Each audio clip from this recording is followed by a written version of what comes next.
السلام علیکم ورحمۃ اللہ وبرکاتہ۔ کیا کسی انسان کو سجدہ کرنا جائز ہے؟ اس کے بارے میں اللہ کے نبی صلی اللہ علیہ وسلم نے کیا فرمایا ہے؟ تو آئیے اس ویڈیو میں ہم سمجھتے ہیں۔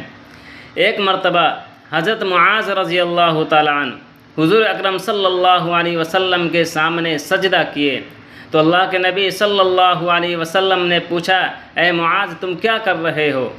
تو معاذ کہتے ہیں کہ اللہ کے نبی صلی اللہ علیہ وسلم میں ملک شام گیا تھا، وہاں جو ہے چھوٹے لوگوں کو دیکھا کہ وہ اپنے بڑوں کو سجدہ کرتے ہیں، اس لیے میں نے آپ کے سامنے سجدہ کیا کہ آپ سے بڑھ کر کون ہو سکتا ہے اس دنیا میں۔ تو اس بات پر اللہ کے نبی صلی اللہ علیہ وسلم نے جو جواب دیا، یہ ہم سب کے لیے ایک نصیحت ہے، ہم سب کو اس پر عمل کرنی چاہیے۔ وہ بات یہ ہے کہ اللہ کے نبی صلی اللہ علیہ وسلم نے فرمایا کہ میری شریعت میں کسی انسان کو سجدہ کرنا جائز نہیں ہے۔ اگر میں کسی انسان کے لیے سجدہ کرنے کا حکم دیتا تو وہ عورتوں کو دیتا کہ وہ اپنے شوہروں کو سجدہ کرے۔